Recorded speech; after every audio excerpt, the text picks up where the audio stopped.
Yes, people, Honest Rivals back again. Abs in the building. I'm joined with two very special guests, man. It's not going to be a immature kiddies stream today. We've got some big guys in the building. I think I'm older than all of you lot, but well, we can discuss that off stage anyway. But I'm joined today by Mr. Joe Tier, Mr. Chelsea and Ipswich, and I'm joined by DWTT Gary in the building. Yeah, how you guys doing, man? Doing good. Doing good. Yeah, I'm good. Thank you. Thanks for having me on. Yes, same here. Brilliant. So yeah, man, we've today is episode 24. I can't believe we've done 24. Obviously, last one before the turn of the year and all that. But yeah, we're going to get straight into it. Big up to all the chat and everything. We're going to get to your comments and questions in a moment. I know the Assemble is probably going to have loads of questions, but we'll get on to that in a moment. So I have to speak about Ipswich versus Chelsea. Yeah. Because I kind of forecasted Chelsea to go into that game and batter Ipswich. I don't know, for some reason, I just thought Chelsea were just going to go there and just do what they do, smash up Ipswich and come away with 3 points. But the Tractor Boys had they had a plan for these guys. And obviously it was a 2-0 victory. I think Delap scored, and then our boy, I'm not even. He can't claim Chelsea. But He's not Chelsea. He's Arsenal. He's not Chelsea, but one of our boys done us proud. Is it Amari Hutchison? Yeah. Done the deed. Put the dagger in Chelsea, and yeah, it was a great victory by Ipswich. Joe, I know you're an Ipswich man, so talk us through that game and tell us how you felt and everything. To be honest with you, obviously, like you say at the start, I support both teams. But going into the game, I saw the teams and I looked at how we sort of done a mixture of, well, this is Chelsea's team, was a mixture of Premier League, then you've got the conference sort of mixture. Obviously, with the festive period, you swap and things like that. Soon as I saw people like Disassi at right back, and then you've got like three sort of number 10s like Felix, Palmer, and Nkuku there, you're thinking, we have a chance here. Because these people have not really played with each other, and Disassi's not a right back, and you had three right backs on the bench. I would rather have a lot. I'll ask you something just before you carry on.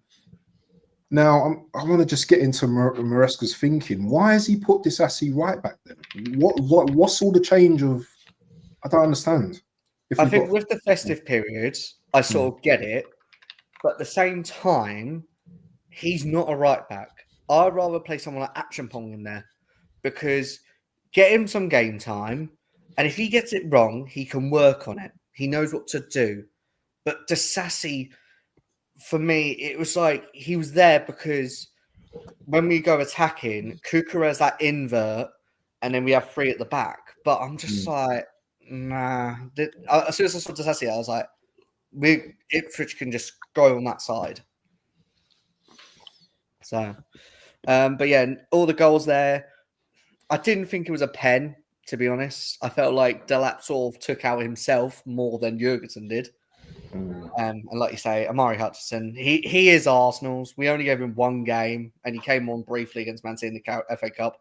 He is Arsenal's. Like, if he played more games than us, then I would say he's ours, but he's just not Arsenal's academy. So, but yeah, now onwards and upwards to Ipswich. I was very happy. I was there at the game as well, so I was happy. Oh, you went to the game as well, yeah? Yeah. I've done nice. like a short sort of thing of like Liam Delap taking the penalty, and I've sort of done the bit where, you know, when they put the music on and the players walk out on the pitch. Yeah. I've done that. I know you get copyright, but mate, you must have been happy. So what did because I know Maresca made one sub last game. He did make more to this game. Did he do more this time? Yeah, so he brought Gusto on for Disassi. Yeah. Which should have been like that. A natural right back coming in, you know. Like I say, I'd rather have someone like Achapong in there because, okay, yeah, festive period, Gusto might be a bit injured, so Reece James. You don't really want to risk them. But at the same time, I'd rather have Achapong in there. Like he can learn from what he can bring to develop. Then he brought Sancho and Neto on for Felix and Madueke. Jackson came on for Nkuku, or something like that. I might have got 3 of them wrong, but they all came on. It was more than he did before with the one change. But how did Chelsea look? Did they look like when he brought on the subs? Did they look threatening? Did they look like they had a way back into the game, or was it just flat?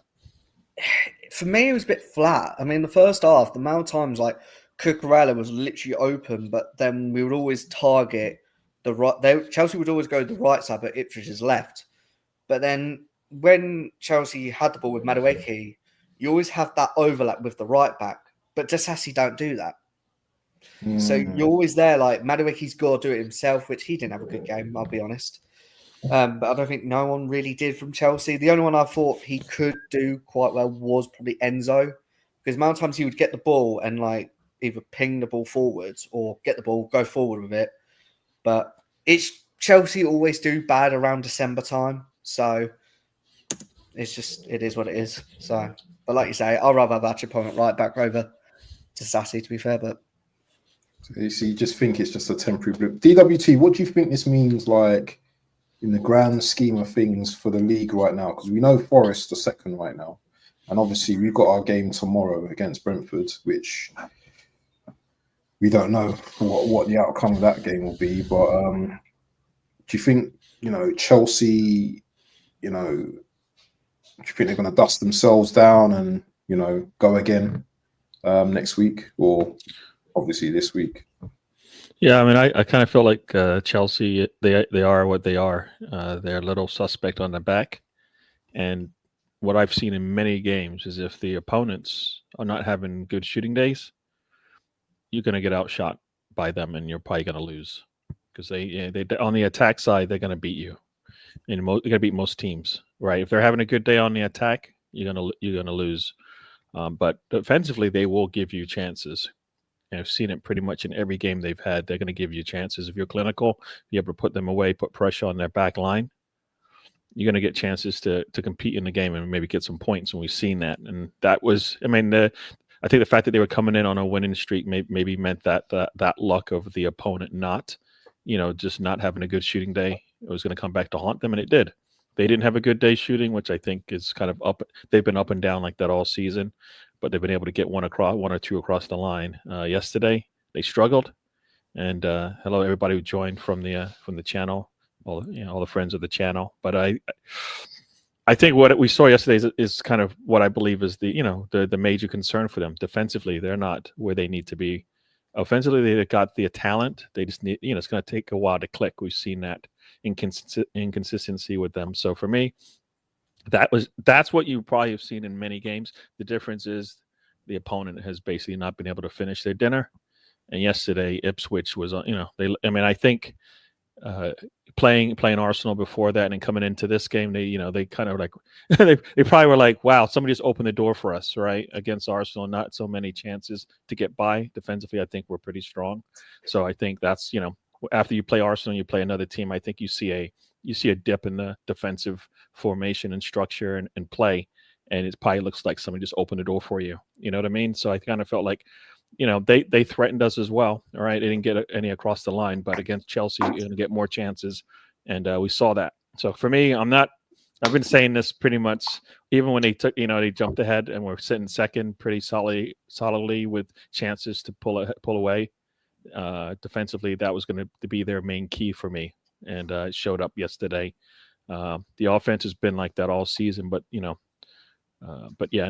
I wasn't surprised by it because I've always felt their defense was going to struggle in games, or sorry, not struggle, but actually give up opponents a chance to stay in the game, and even in this case win it when they had double the amount of shots, double the amount of chances, but you look at the scoreline, you go, nothing. They weren't able to do it, and that's what happens, So I think that's par for the course what I saw, and nothing surprised me.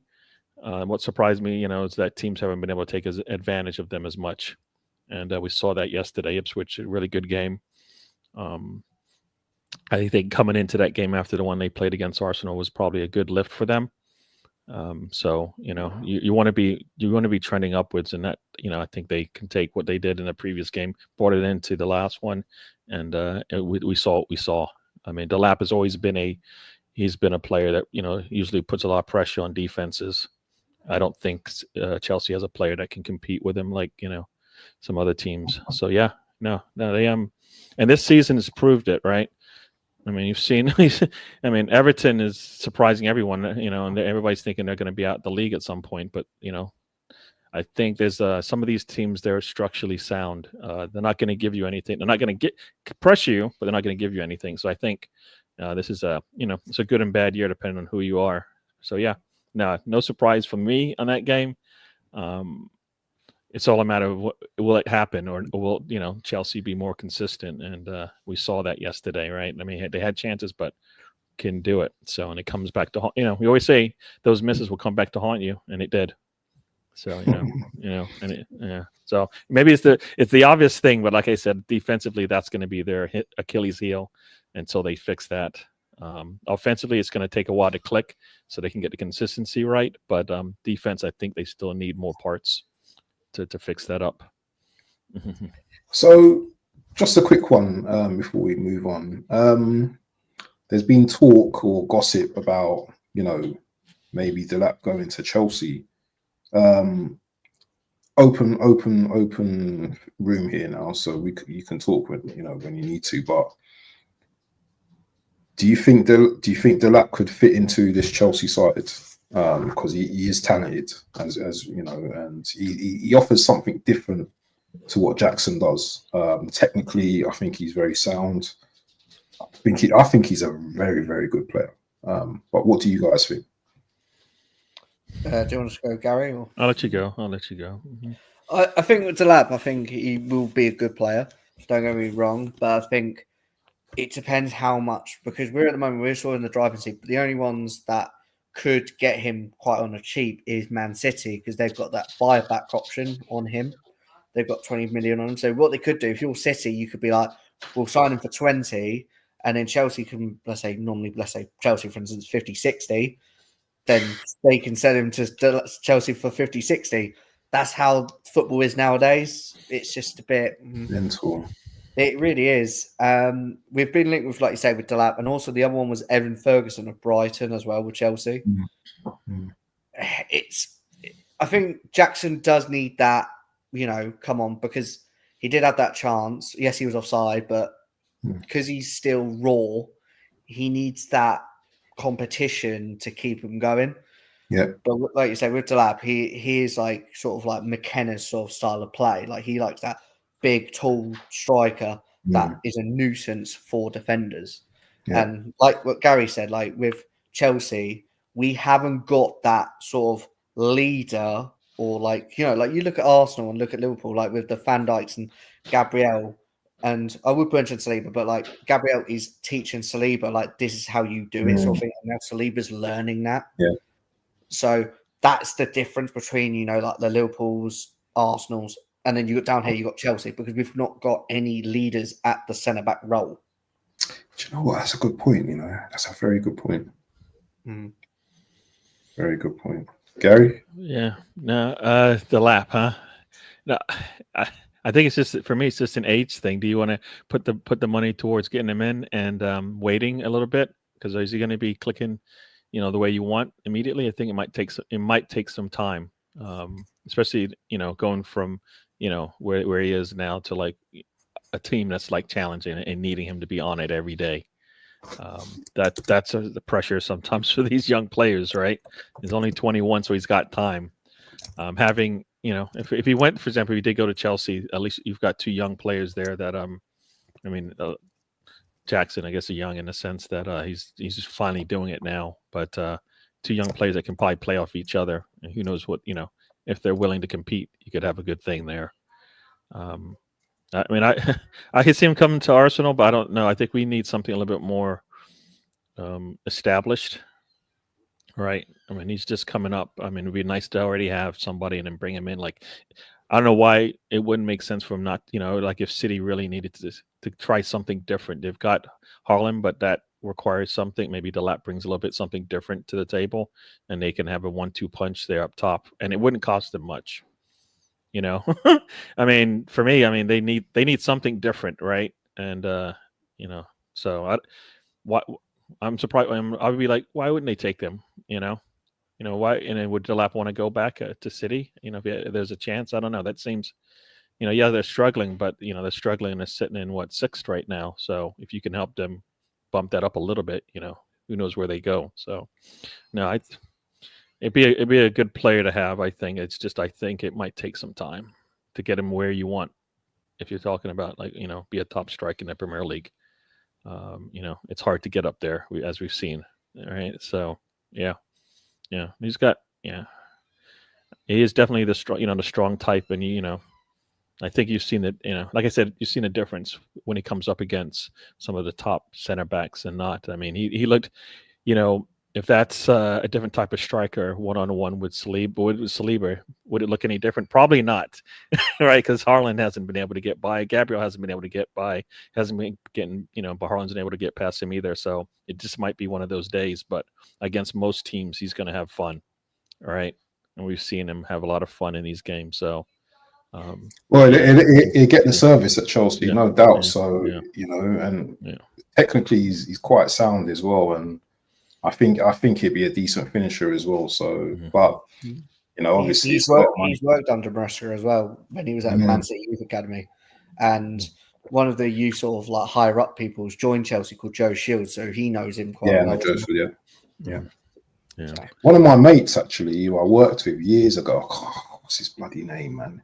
He's like one of the Chelsea youth guys down there at the moment as well, because I used to work with him at a leisure centre in Bromyard Leisure Centre down in Acton Vale years ago. But now he's at Chelsea. I have to find I'll have to find him and I'll let you know. But Chelsea are doing big things. But is it a bit concerning that Chelsea have only picked up 1 point, out of 9 possible points in the last 3 games?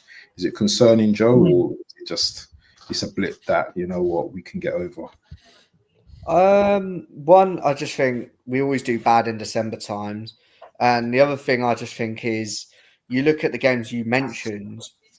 Everton, we always had a bad record at Goodison, so the fact we came away with a point is probably better than we always lose there.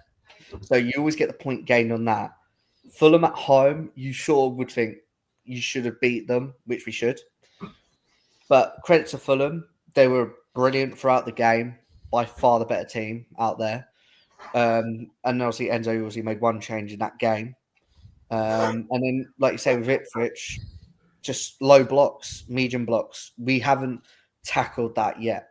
We're still that age where we don't know how to do it and things like that. And Ipswich was so compact and gelled. They had a structure, what McKenna had a vision of them doing. And just literally Liam Delap just bullied Corwell and Tosin Adebayo. Interesting. So let's move on, man. So next team, Man United versus Newcastle, beaten 2-0 at Old Trafford.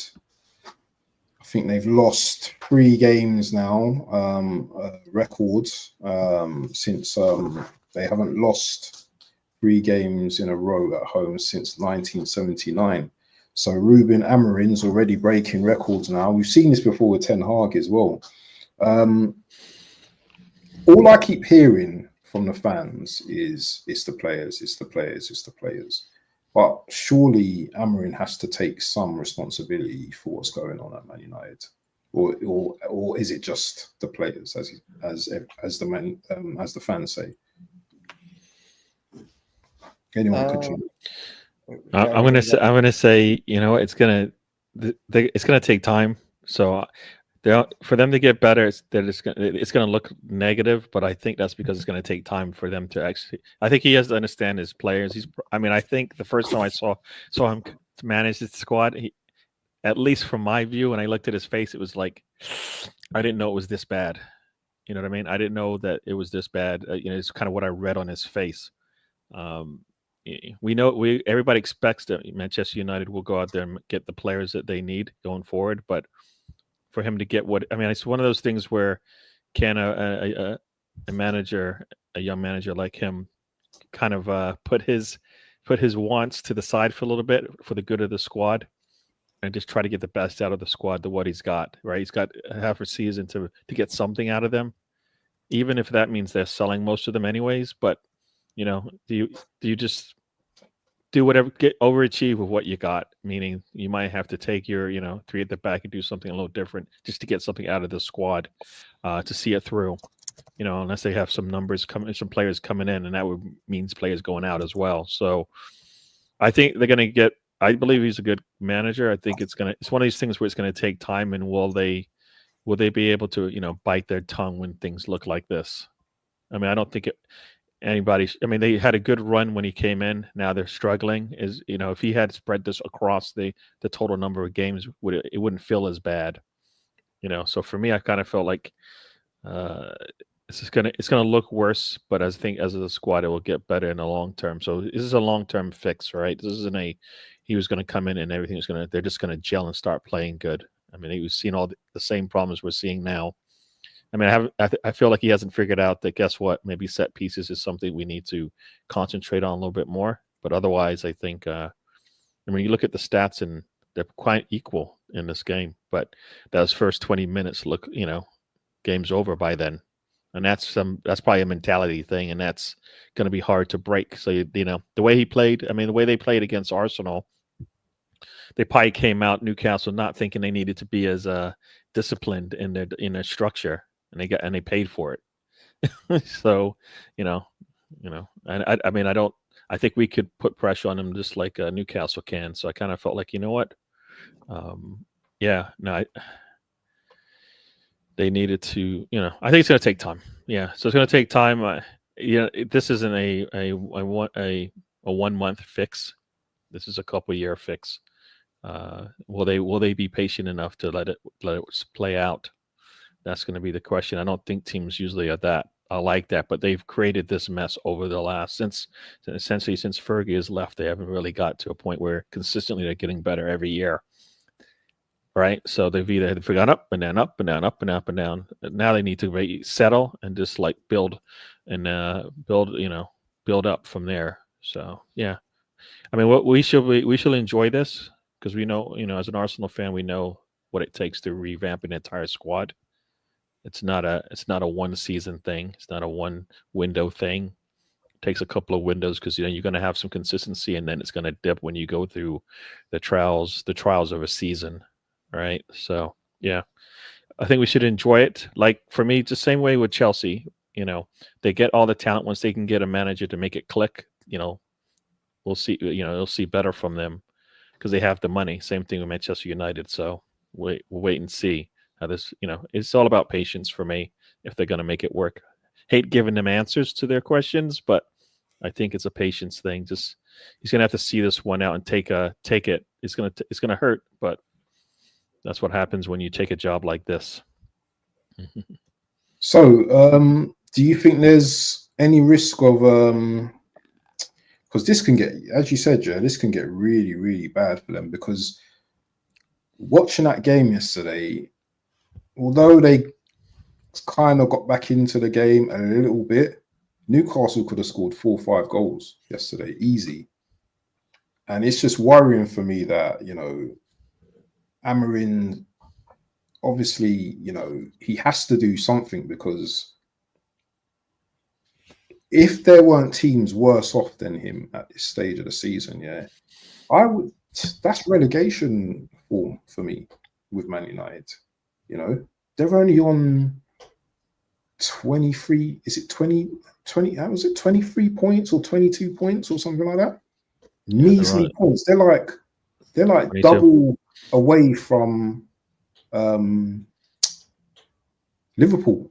They're like 23 points, 22 points. Yeah, 22 points, yeah. It's like, what is going on there? First they got the leaks, the rat infestations, Ineos, and now that you watch a United game and you're literally saying to yourself, I don't think they're going to win this game today. And it's against any opposition they can lose now. They just look and remember they've got Liverpool on Sunday as well. You know what happened with Ten Hag, yeah, when they got smashed. I'll get a 7-up in a minute, but this on Sunday, it could get embarrassing for Amarin. It could get very embarrassing for him. And it's worrying when after the game against Newcastle that Amarin mentioned relegation.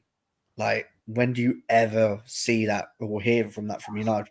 From years, you never think they'll be around that.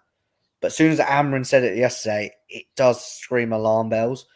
And the thing is, for me, I bring it to Ineos when they should have sat Ten Hag after the FA Cup, get a new manager in.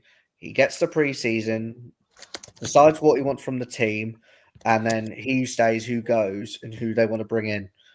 But the fact is they thought, oh no, we'll keep Ten Hag. But then they sacked him a few months later. You think to yourself, well, who are we going to get? Because Amarin was one of the candidates for Ten Hag in the summer. And then they turned down Amarin first. So it's just spelled for me. It's just it's just a bad call from both Ineos, the Glazers, and like you say about the money and all this, but they need money for the roof, the stadium. They need to sort their rat problem. Kick Bruno Fernandes out of his family. Come on, you got to tell him to move out now. But there's so many players on big wages as well. Like, who will go to? Who will they go to? Because they're such on big wages, and no club will want to pay their wages. Really. Yeah, it's going to be a long time coming for them to change. There'll be a lot of players probably out on loan and all of that kind of stuff. I mean, because they do have some talents. Does it work all together? Probably not. What we've seen, it doesn't work together. Yeah, you two, a prime example. Look at Arsenal, for instance. Your process and things like that. When Arteta came in, I think he obviously had Aubameyang, and he was one of the biggest earners, and was you may be the biggest earner, mate, but you don't fit my system. And then you let him go on a free, and that for me was the best business you've done.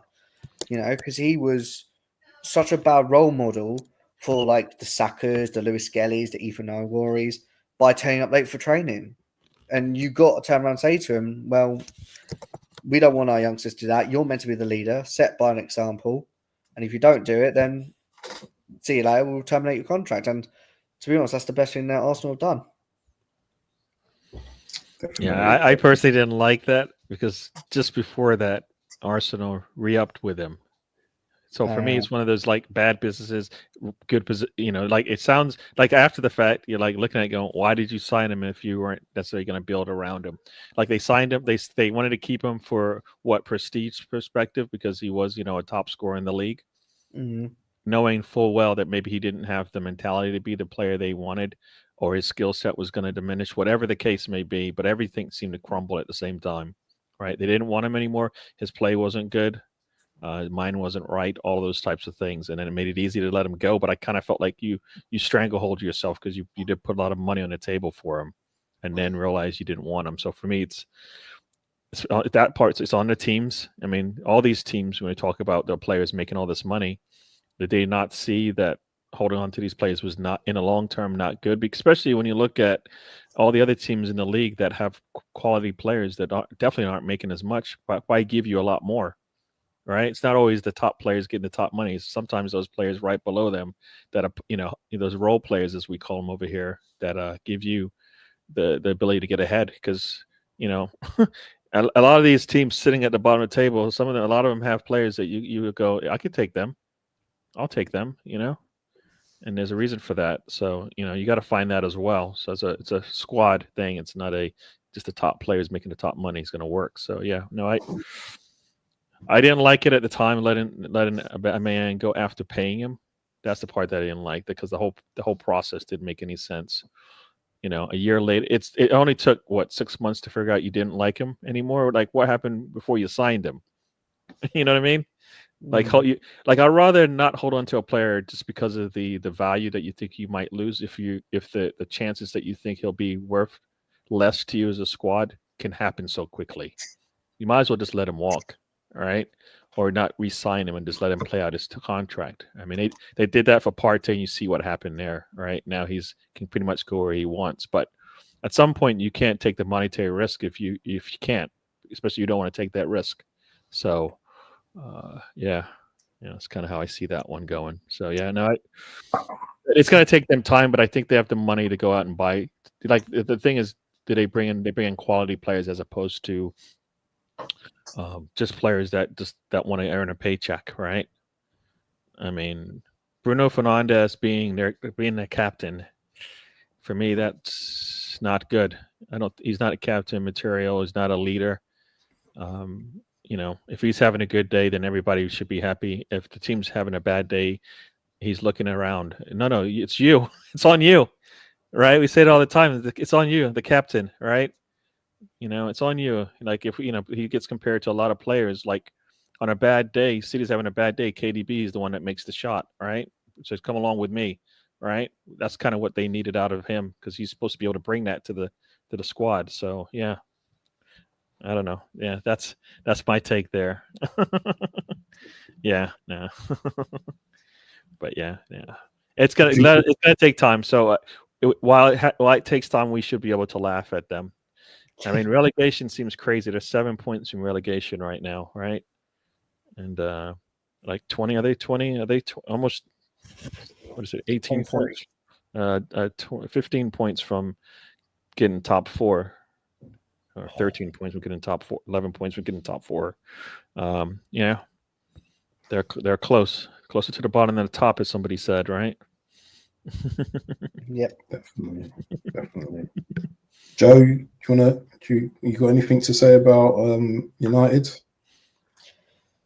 Like you said, I think Almiron's a good manager. I just think at the end of the day, like Gary said, it just takes time. Like you've got the manager there in place, but in terms of United, like selling players, I think they need to sell to buy first. I don't think they've got that much money either, because you see like Ratcliffe is literally reducing.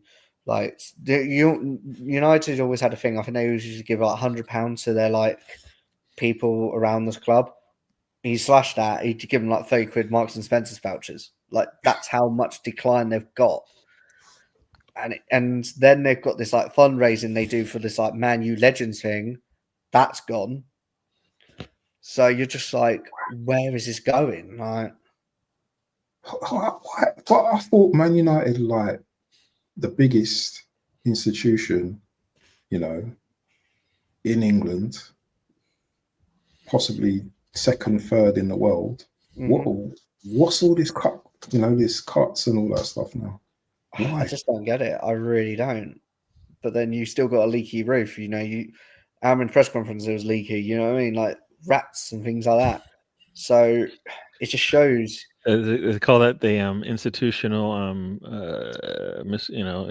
they've got no control, and it's not. Sometimes it's like it's all control on the football side, but this is no control anywhere, right? Mm-hmm. How do you let a building get to the point where it's been raining for years now, right? This isn't just happened yesterday. For years, I think we've talked about their ceiling, the roof, raining, and now it's just getting worse and worse and worse. Like no attention to that either. So they have to get the little things right, and then eventually I think the big things will happen. I think it's all patience. It's going to be all patience. I never wanted to wait, and I think as fans we shouldn't have to wait.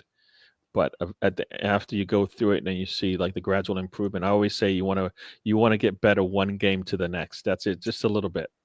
If you do that 38 times, you'll see some good things, right? I think a lot of times people want to get to the end before they even get to the next game. So it's gonna take patience, and it's gonna hurt. Yeah, patience is a virtue for sure. They're not gonna like it, but this has been one drip for a while now. It's like a flow, all right? They didn't fix the one drip. They didn't fix the second drip. They didn't fix the third drip. Now it's just pouring, and they want to why is there a problem? Because it's you didn't stop the first little drip, which probably was. Guess what? We don't have the right manager, or we're being led by the wrong captain. Whatever, pick one, fix one of them, and then move on. All right. I'm surprised Bruno's still the captain. Emery comes in and goes, "I don't like what I'm seeing here, and let me see. Let me start from the top. Who's leading these guys onto the field? I don't like this. You know what? Just take away the captaincy. I'm going to have a group of players like, Arteta kind of did that till he figured out, which one was who, right? And then move on, because that's what he's going to have to do. This is there's somebody on life support, right? And we can't fix all the parts. We're going to save one part and keep moving to the next, right? Save the most important part and move to the next. So I think who's leading them is probably key if you're going to have a leader, or else it's just Amarin. Amarin's like, I'm the leader, follow me. See what I've done with Sporting. I'm doing it here too, right? Some confidence needs to be shown. I don't think these players have the confidence either. All right, so it's a mental thing. It's a money thing. It's everything. So yeah, we shall see. They've Like I said, we should enjoy it as fans of rival fans. It's because why not? Right, because they'll be laughing at you if it happened to you. Yeah, right? of course. Oh, yeah, 100%, 100%. But yeah, let's move on from United now. Obviously, we need to talk about the leaders at the top. Liverpool versus West Ham. Liverpool 5, West Ham 0.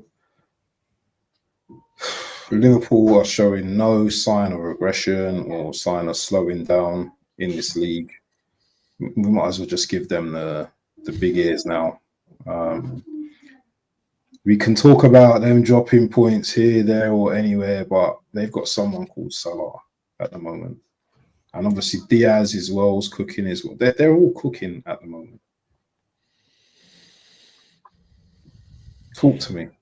Even someone like Gravenberch. Like, he's what a player he is. From someone that Klopp thought he was an 8, Schlock comes in and went, we don't need a 6. We've got Gravenberch. And he's literally, for me, the most improved player in the Premier League so far. Literally. Yeah, he's brilliant. He's brilliant. And the thing is for me as well, yeah, I think it's a lazy argument for me to say that Slot has come in and he's just taken over world-class players and it's just easy just like that.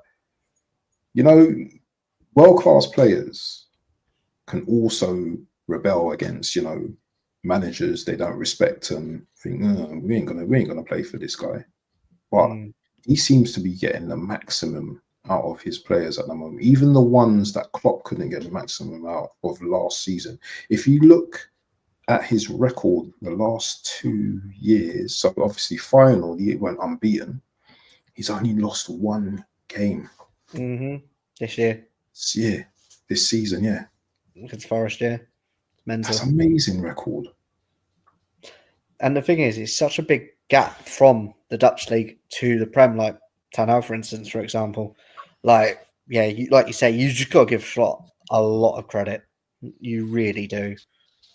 And I'm not gonna lie, when he took over, I was not expecting this. I thought they would be around it, but I didn't expect how far away they're going from this. Because I thought it'd be like when Fergie left United, or I thought it would be that sort of drop off. But it was just like, you know what? Fair play to him.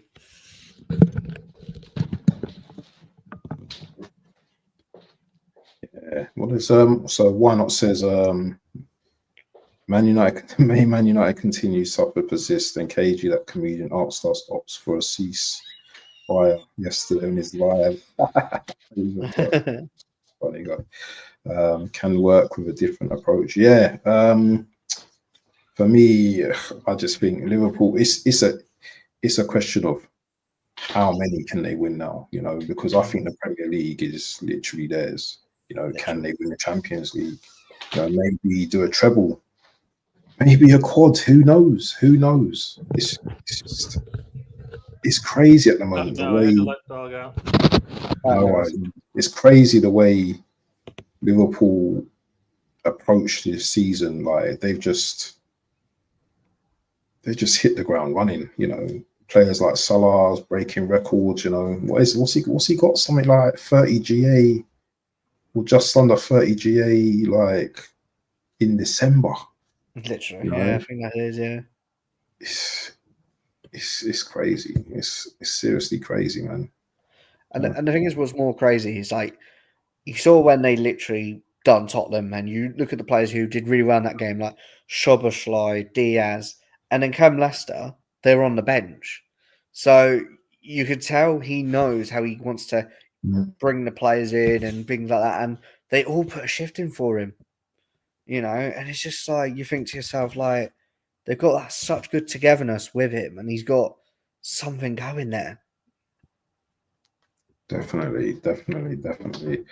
Saskia, I don't know, man. Seriously, I like to have the optimism at times, but I don't know with this Liverpool side, man. Unless, you know, Salah gets a big injury. Remember, they've got Jota as well. They've got Diaz.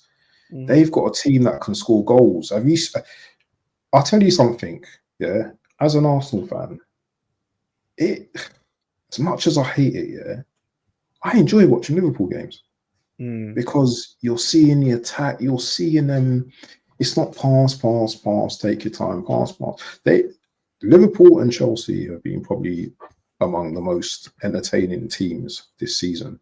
You know, watching my team is just really just pedantic. It's slow. It is just so boring. The last game against Ipswich, I nearly fell asleep. You know, even though we won that game and I was appreciative of the points, it was just like, what has happened to my team this season? What has happened? You know, and we're going to speak about Arsenal in a bit, but yeah, for me, Liverpool, man, they've got a great manager, they've got a great group of players as well, and you know what? They're doing total football at the moment, whether I like to admit or not. You know, these guys are they're playing for each other. Yeah. What you got to say on that, Gary? Yeah, no, Liverpool. Yeah, I kind of felt like Slot just came in, looked at the squad. They said we don't need to make any changes. He said, "All right, I'll take what I got." It's not, but when you've got Salah, you've got Trent, and you've got Van Dijk, you got Allison. You got a good squad, a good base to start with, right? And then it wasn't as if they didn't bring in talented players across the board, like all of them. I think we could see some good in all of them, right? Konate has shown, that him and Van Dijk are a big, a strong mid center back pairing, all right, competing with the best in the world. So I kind of felt like they had all the pieces, and then they just probably needed a different voice. From what we've seen, it's just a different voice. That's all it is. I don't know if they're. I mean, I think he's given them a little bit more confidence. He's got confidence in them. They've got confidence in him. They don't. They play for 90 minutes. Not too many teams play for 90 minutes, right? And you see a good half here, a good half there, but like for 90 minutes, even if the other team's having their best day ever, they're still pushing, right? You go up one, you go up a man, and they're still pushing you, right? That's kind of I think, and then they're bringing on players. They're not phased by anything that's been happening these days. I think he's, for me, I always say just play, play just play 1 minute, play one game, play one half at a time, and then we'll see how we look when we, at the end of the day. Definitely a confident team. Salah's clicking, Van Dijk is stopping everything. Like, the goalkeeper, doesn't matter what goalkeeper they have, right? Goalkeepers stand up on their heads once in a while, but in reality, not much is getting there, right? Midfield is playing really great. McAllister and Gravenberch just playing really good. The one thing I think the one thing that the Konate injury is shown, and now I think Gomez went out with an injury. Yeah, he got injured. Yeah. Once again, I feel like they might make it to this point, but will Van Dijk be the Van Dijk at the end of the season? Because I feel like he's had to do either mentally or physically do a lot with Konate being out. And will that come back later in the season, when things start to get tense, will he be able to carry them through? We'll see. I mean, he's got that quality to do it, but I kind of felt like this might be another thing where you just do what you got to do, and then we'll see how they do. Because the only way this is going to work, the only way that things are going to happen is if Salah falls off, either in form or an injury. Van Dijk falls off either with form or an injury. That's all you can do right now because everybody had their chances. Everybody had their chances to keep things close. Now all you can do is just keep doing what you got to do, and see if they have a little dip in form, a little dip. Have struggles. They haven't struggled with injuries yet, right? Yeah, they haven't struggled with injuries yet. So I kind of felt like, what, we'll see. Everybody's usually had to go through this, but when we said, okay, when they play 2 games a week, maybe it'll happen. We've seen none of that, right? We've seen Yeah, none of that, even with 2 games a week. So in January they're going to go through the same struggles as everybody else. We'll see if it if that is when it finally shows its head. The struggles of a season. But in reality, I think mentally they are right where they need to be. That's good. That's not for everybody else. Yeah. It's good that you mentioned January because this is going to be a big test for all the top clubs, the top 4 clubs now, because games are just going to be coming thick and thin. So this is where squads are relied upon. So we will see in it whose squad is durable during this time. But I want to quickly talk about Arsenal because they've got a big game coming up. But the Assemble's always got loads of questions and stuff as well. But he's spoken. He's mentioned this here. He says, "Question: do you think? I think he's saying Saka. Oh, is it Salah? Question: Salah. Do you think Salah could have produced these GA in the past 10 seasons? In my opinion, this system-based game is easier to get stats against." Mm-hmm. Do you agree with that? I do agree where he's coming. I do understand where he's coming from. Like nowadays, records can be beaten, but like if you look at probably when we were like at the prime time, as you like John Terry, Carvalho, Ashley Cole, I don't think Salah would have been there around that time. I don't think he would, but I do understand where the Assemble's coming from. So, yeah. Mm-hmm. Gary? Yeah, no, I think the game's changing, but you got to have everybody all in, all right? And I think that's the key thing. Yeah. So, yeah, no, I think so. I mean, we're seeing it. So, yeah, no, like I said, I think is when these older coaches stop, what used to where it doesn't work anymore, the team stops listening, right? Nothing has changed from one season to the next for Liverpool, but somehow the performance looks different. So it's you sometimes have to challenge your players, and I don't think Klopp was able to do that. Kind of let's just keep doing the same thing because it worked, and it's like, something new needs to change, right? We need to put a new challenge in there. Maybe a player that comes in that messes things up for everybody and makes it a little bit more of a, brings something out of everybody. So, but no. I don't know if I'm answering your question correctly, but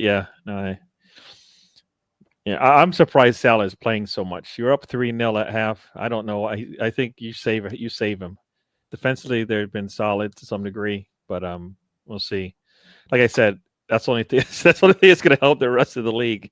Think about it. If they are, I don't know, 10 points with a month to go in the season, they're not going to have to play much, right? They're just going to have to see out some games, and then it's over for everybody. So it's going to be it's going to be man management for them. Right, they're already into the next round. Right, they're going to finish. These next 2 games. Do they even need to play them? And win them. They just need to go out there and perform. But they don't. A win doesn't really hurt them, I think. So it's going to be man management here on out for those types of games. And they got the easier route in the quarterfinals, right, of the EFL. I don't know what that team for North London's going to do against them. All right, even if. We've seen what they've been doing to everybody else. So yeah, they've got things are falling into place for them. They take advantage of it. They could have a really good season. So definitely. There's some questions here. Do you know what? Before I go into Arsenal, actually, before the game, talking about the game tomorrow, let's talk about Nottingham Forest, because who would have thought Nottingham Forest this season would be currently lying in second place? And the thing is, You know, everyone keeps saying, "Oh, they're going to drop off. They're going to drop off." They're not dropping off at the moment. They've won five. They've won 5 of their last 5 games. Where's the drop off coming from? Because you know they're looking pretty good at the moment. Chris Wood up top. You know they've got Morgan, Gibbs, Elanga, Aina. They've got who's the guy in the midfield? Is it Christie? Who's the guy in the midfield for them? They got Ryan Yates. Yeah, Yates. That's it. You know they got decent centre backs as well. Is it Mikhailovic, Milenkovic, and Murillo? Morado is who they Yeah, started last game. decent goalkeeper as well. Is it Sellers? Yeah, Sells. Yeah.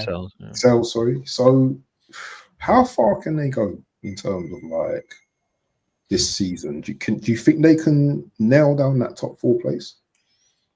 I don't see why not. I mean, you got to think most of the team the owner has backed Forest in general. Like it's not just Nuno, but previous managers before Nuno. Even someone like Elliot Anderson, like I don't get why Newcastle are selling him. Yes, I sort of get it because they got to meet the rules of profits and stabilities. But I'm sorry, but if you were Newcastle, you should have been there. Like, look, we'll take someone else. You go to Forest, but we keep Elliot Anderson. But yeah, he's another one. He's done really well. And like you say, you mentioned all them players. I do think maybe, not saying it's bad on Chris Wood, but maybe as another backup striker, I think, because I know they got Owonoyi and things like that. But I do think if Wood does get injured or he does come discomplacent, then I think another striker would help.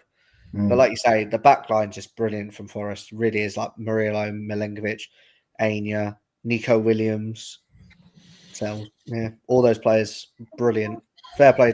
I would say Nuno's probably my manager of the season for me already because everyone would tip Forest to be in the bottom or bottom 3 around that. But the fact they're second is another thing.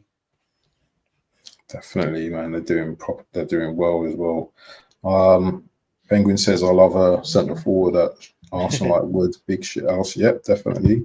Newcastle as well seem to be finding their stride as well. Finally, yeah, we spoke about Man United's failure, but you know Newcastle seem to have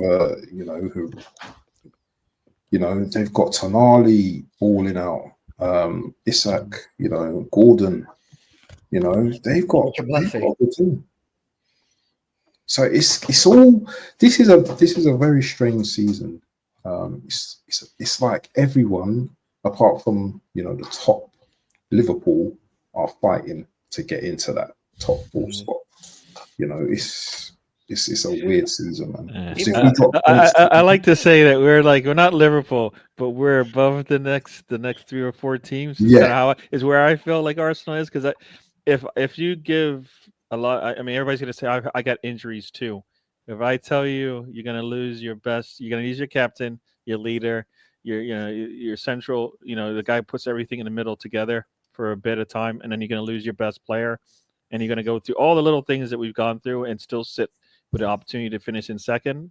I felt like, yeah, and then we played Forest, and how did that game go? All right, how did that game go when we played Forest? So is that them having a really bad day, or Arsenal just playing the way they usually do? Because we've been struggling all season, but then when we played head to head, the scoreline didn't show that. Look, they can compete with us yet.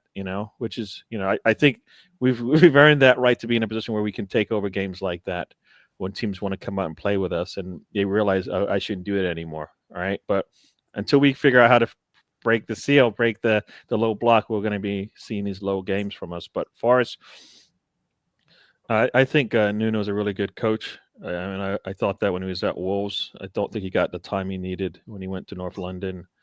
And he's shown he's consistent with the way he's playing. I don't think they have any international games to worry about, so they have less games. So, I'm not saying they're Leicester City, but they have the opportunity to just worry about the Premier League, and finishing in the top 4 is definitely in their grasp if they're able to keep up the form, and as you said, if they have the depth to handle any kind of struggles. Right, Wood goes out. I mean, you got Elanga, you've got Who else do they have on the bench that's showed up for them as well? He was out. Hudson-Odoi.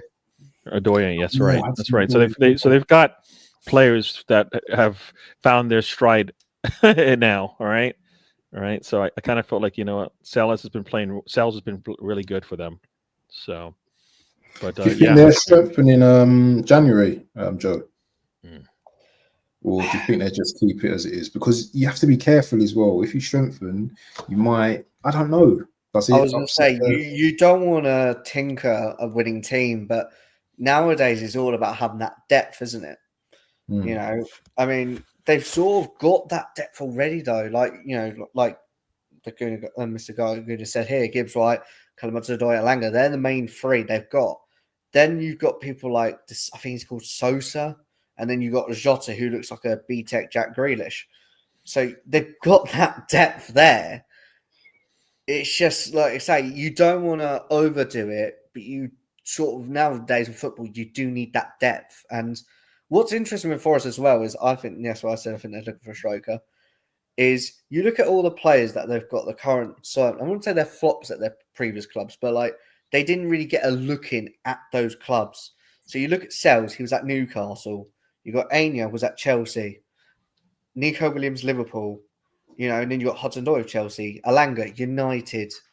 All those players who I wouldn't say they flopped, but they didn't have that chance. They come to Forest, they're actually proven to do really well. I'll take Jota over Jack Grealish. I mean, yeah, Jota knows where the back they're of the twins, aren't they? Doppelgangers, yeah. Those two. Yeah. Yeah.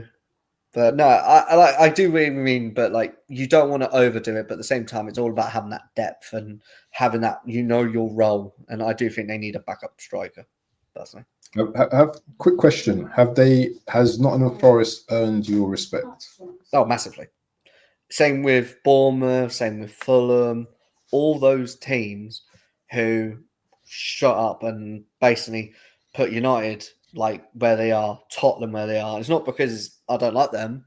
I like an underdog. And for those teams to be around there, fair play to them. And it just shows you because, okay, Forest have spent a lot, but teams like Bournemouth, they haven't really spent that much.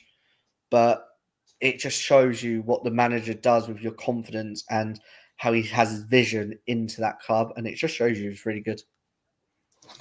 Fox Gunner says it expertly here. When players on a team hit a certain level of confidence, they become mentality monsters, and it's hard to beat teams like that. Definitely agree with you there. But listen, we're going to segue into Arsenal now, and I know a lot of these guys, are going to be talking on Arsenal. So Arsenal go to the G-Tech Stadium, not too far away from me, down the road. Face Brentford tomorrow. It's one of those games, where I feel that if we, equip ourselves well, for me, it's between Arteta and Thomas Frank.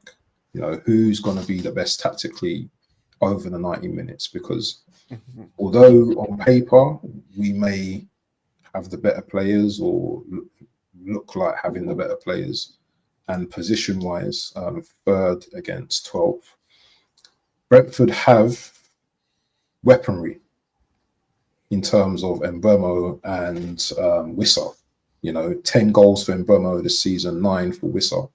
So, I'm not going there, thinking this is going to be easy. This is a tough game for us tomorrow.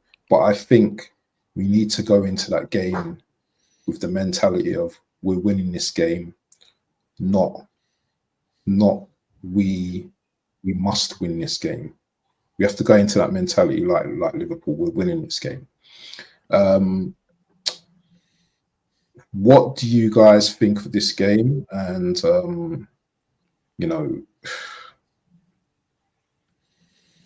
where is it going to be won by either team? Where can the game be won by either team? Anyone could go. Go on, Gary. You're the Arsenal fan. Yeah. All right. Yeah. No, I mean, all season, our defense has been fine. It's, who wins that midfield battle, I think, is where I think it will be one. If we're able to get one over on them in the midfield, then I think, that's where it'll be one for us, because I mean both teams have some answers up top. Bueno and Wissa, if you get Jesus back into form like he was a couple games ago, and then I don't know about Martinelli, but Trossard has shown that he can give you something every once in a while. So I think that's where it's going to come. I think it's going to come down to that midfield play. I mean, I believe we got the better midfield players in there. Whether they perform, I've seen, when we played Crystal Palace, I think it's Hughes shined over our midfield there, and but we had more numbers in the game. So that's where I think it's going to come down to how we're performing in that midfield, and if we take advantage there, I think we'll be all right. Defensively, I think it was stout there, so they're not going to get many chances defensively on us. So it's going to be like any other game. We don't usually let us open ourselves up much on the defensive side, so it's just a matter of how we do on the attacking side, and that's been our problem for pretty much the last 3 or 4 years. It's like, how is our attack going to work out today? And is today going to be the game where we don't need lots of shots and we're clinical, or do we need tons of opportunities just to get the one shot to get across the line? Defensively, I think we can keep them at bay. We've shown that in the games we've played, every game we've played mostly this season. So I feel comfortable about the defense. It doesn't matter what injuries we've had. The defense has been solid. Offensively, that's been a question mark. So, it's at Brentford, so it's going to be a tough one. But these players, I think every game, anytime I talk, every time I try to be confident about it, everybody's like, well, we're playing at Brentford, so it's going to be a tough one. They're all tough everywhere. Right, they're all tough. The Premier League is showing itself as a more competitive league than most. Right, was it Ipswich yesterday? Where's Ipswich sitting on the table? Wolves were having a run a couple games ago. Right, they're on a streak, and where are they in the table? So this will. 18th. Yeah. So So I mean, everybody is giving you games once in a while. They go through their streaks now. For us to kind of establish ourselves. So I think it'll be a tough game. I said it's going to be a 3-1 Arsenal win. That's what I believe based on where we need to be. I of course, we could easily win this thing 1-0, 2-1 because of the way that we've been playing of late. But for me to show that we're moving in the right direction, a 3-1 win, I think is achievable by us. The trick is to get that second goal. Of course, the first one helps, but definitely, once you've got the first, just continue to put pressure on them, get the second one, and then see out the game. I think defensively we can do that. So, like I said, midfield. So I think if it's Rice and Erdogan in the middle, and whoever they decide to bring in with them, they have to win that game in the midfield, and then it will be okay. Joe? Yeah. Yeah, no, I think, like you say, every game's going to be tough, and being at Brentford is tough because you've got to think all season they've only lost one game, and that was for us quite recently. Yes, they've got injuries, but obviously so have yourselves, and so much everybody really. But it all depends, like you say, the win or loss. It depends on the managers, like you say, with the tactics, what they're going to do on the day, and also, like you said, Gary, I think the midfield battle is going to be very key when you got like Norgard against Rice and things like that. Havertz has got a good record against Brentford, I'm pretty sure. He scored twice against them, in both obviously at the G-Tech and at the Emirates, as Mr. B told me earlier. Should have been sent off on the one at the Emirates, but we'll sort that one. But I think Arsenal will do it. I think I'm going to go 2-1 Arsenal. But like, maybe put on his team, but I think Arteta's been rating Lewis Skelly a lot, isn't he, as well? He's a good youngster, don't get me wrong, but I think when you're getting someone like Brentford, who's like quite tough, I think Calafiori might need to come in. Definitely. Personally, I'm still waiting for Nweri to get his minutes. If we struggle in this game, I need to see him. Like, I think he's the only one we have coming off the bench that can offer us something on the attack side. I think I think Arteta needs to show a little confidence and trust in him that he'll be able to get it done, just like Skelly. Skelly's been out there playing and looking like he's comfortable in his position, and keeping other players to the bench. I think Nweri, he doesn't necessarily have to start, but he definitely deserves some more minutes, I think, from the way we've seen. So if it is a struggle, it'd be nice to see him come in and play with Erdogan and see how they handle that. I mean, we need to get. Yeah, I think we need to. That needs to be like our Well, we'll just fall back to in Wary and Erdogan and see if you can hold us, keep us from getting in attacking positions. So, Isn't it concerning though that yeah. we have no striker or anyone of that ilk that can come off the bench? In that, last game we had 4 left backs or something on the bench or something like that, and just Ranieri. But we have like no attacking apart from Ranieri, who's still, in my opinion, he's still quite young. Obviously, they say if you're good enough, you're old enough in it, but I just how can you take a risk on Skelly on the back line and then Wary? You know what? I don't know. Even if you put him on the front line and not in the midfield, if you felt like, you know what, the further away from the goal he is, the better. We won't get his defense. Anything he does defensively in the midfield won't be a big issue for us if it's happening at the top of it. Up top. Exactly. So for me, if the risk is, I can't put him in midfield because if he breaks down, if he has a bad day, I'll have issues. Well, all right, well then push him up top. All right. Brings if Havertz is starting, but Havertz in the midfield if you're more comfortable that way. But a hell like Nweri is giving you some answers if your attack is stalling. You should use it, right? I mean, we can't take draws anymore, right? Draws are losses right now. So go out there and get the win. So yeah. No, and Bueno and Wissa definitely are, they can be concerning, but like I said, if Saliba and Gabriel are playing and Timber is playing, I kind of felt like we're okay, right? On that when we go into the attack and that's our back 3, that's a solid back 3 to have on the attack, right? When people are coming through and Rice sitting in front of them. I mean, if that's not going to give you any sense of confidence, then it never will, right?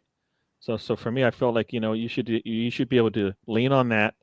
And then attack, let your attack get an opportunity to go out there and not be too concerned about what happens if you leave the ball, if you turn the ball over, at some point, let's lean on them. But also, I think if it opens up the game, then it helps us as well. When teams open up against us, we usually have a good game as well. So, try it out, Arteta. Joe, have you got a channel? I can't remember. Have you got a channel? What's your channel again? It's just Joe Tier sort of thing. I'll show you 1 second. I think I've got it. I know I'm following you. I just wanted to find out so I can put it in the description. Joe, let me see. I'll have to have a look. I'm sure I'm following you on here. Oops, I'm in the wrong account. Let's get you know what? Let's get a score prediction from you guys, please. 2-1 Arsenal. Yeah. 2-1 Arsenal. A very confident 3-1 Arsenal. Yeah. I'm gonna go for. Let's start the year right. Yeah, let's start the year right. Yeah, I'm gonna go for a 2-1. I think I really rate Thomas Frank, and I think he's going to make it hard for us tomorrow. He's not going to make it easy.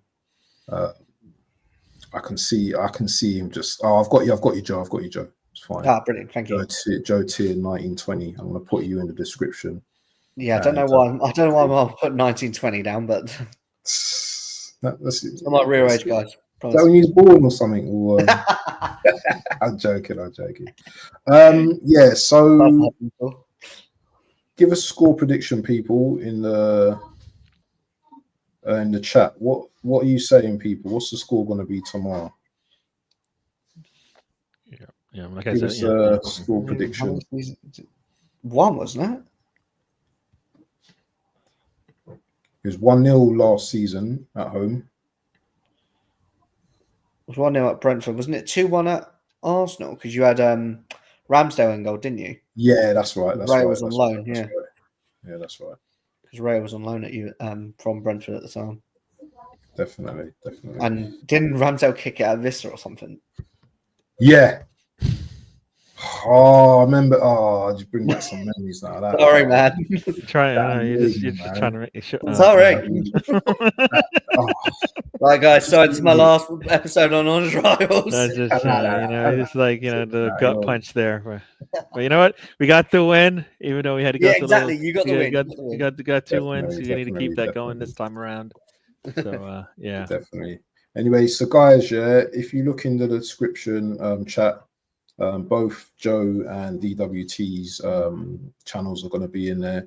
Let's see what big up to Static as well. Colonel Ward, let me just read Colonel Ward's. So we should be asking why we play in 17-year-old kids when we've spent 800 million. It's a joke. I totally agree with you. Static as well says defense hopefully stays solid. Big up to Static as well, yeah. Defense hopefully stays solid, but it's the attack that I have no confidence with. Arsenal cannot be wasteful. AFC always my guy as well. Static and AFC always my guys. They say January transfer window will be a lot worse than the summer transfer window, but these fans will turn up at the club shop buying more merchandise. Yeah, there's some nice varsity jackets out at the moment. I don't know if you guys want to pay 150 quid for them. Have a good show, gentlemen. Okay, happy New Year to you all, who says Static. 1-0 Arsenal is going to be very tight. Man City, Liverpool, and Chelsea will play in youth at times. That means nothing. MLS and Ranieri old enough because they're good enough. MLS turned 18. AFC is laughing there. Static, big up. Wishing you and your family a happy New Year. Box Gunner 81 says 2-0 Arsenal. Brentford at 22 points at home this year in 9 games, same as Liverpool. Hello, Tyler. Apologies on my delayed response. And Dissembled, man. He's a questioner, man. He's very he's like a QA in it, like I quite like it though. I do like it. I love it.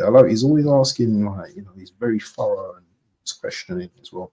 What are the odds for a draw? Arsenal playing a must-win game, normally a draw defeat. Yeah, this is the time where Arsenal's supposed to take advantage, and usually they don't. Usually the arse falls out as well. So yeah, I don't know, but hopefully we'll win this. But listen, people, yeah, we're going to wrap up this stream today. It's been an excellent stream from DWTT and Joe Tier. Thank you, Joe, for joining us today, man. It's really appreciated. Thank you guys for having me. Much appreciated. Definitely, and make sure you guys go and sub to these guys' channels. Yeah, make sure you watch their videos. Yeah, DWT's got so many videos, on his channel already. He's already live doing this, doing that. You got anything coming up, DWT, for the people? Yeah. Next game, my next show won't be until Saturday. The road trip. Check me out there, DWTT Arsenal, in the search window in YouTube. That's kind of a little match day or watch along, depending on when our games are. But typically, we have a lot more fun there. So it's there. It's football and everything else we want to talk about. And then Mondays, we're back to the trip where we talk. It's an Arsenal show. So 2 days a week you get me on my channel, and you can see me around the YouTube on others' channels as well. So just follow me there. Yeah. And big up to Mr. Tommy as well, Mr. Tom 28 in here as well. Big up to you as well. All right. We lost what? Hebs. Wait, sorry. The missus just came in and just obviously crazy one, mad one. But yeah, Joe, you got anything coming up, or are you just going to be showing up on the big boy panels? Well, on Sunday I'm going to Fulham v Ipswich, so that'll be a good game to watch. Oh, that's going to be a good game. Very good game. Very good especially game. that we're on a high and things like that, so I'd be interested in that. Trying to get some more games in. Probably go try and maybe make some appearances with the panel, but then I'll be back at work next Monday. So it's like, man, I had to work today, man. I've just been working. It's just been annoying, but yeah. No, do you know what? Do you think before we go, do you think Ipswich will stay up? I would like to say yes, but the thing is, Wolves are on a good momentum at the moment, so it will be hard to tackle. Like if they stuck with Gary O'Neill, then I would have said, yeah, I think we'll be overtaking Wolves, 100%. But then again, the manager doesn't know the Premier League that well, so, and also Cunha's now banned for 2 games, which I don't know how that's 2 games, but there you go. Big up to my guy Tony Claude, Gunner TV every time. Yeah, this guy, I have to give him a special mention every time because when I started off streaming, you know what I mean, I done literally so many streams with him, you know, and he showed me the ropes and showed me, you know, what to do in certain things and how to, you know, be on YouTube as well. So always a special mention to Tony, Claude Gunner. And I'll be coming to Finland one day to see you, bro. You know, I have to do it. I have to do it in Helsinki, man, in that cold weather. But yeah, people, man, big up to Mr. Tom as well. He says, have a great New Year, folks. Don't know what that means. And Arsenal definitely signed the wrong Neto.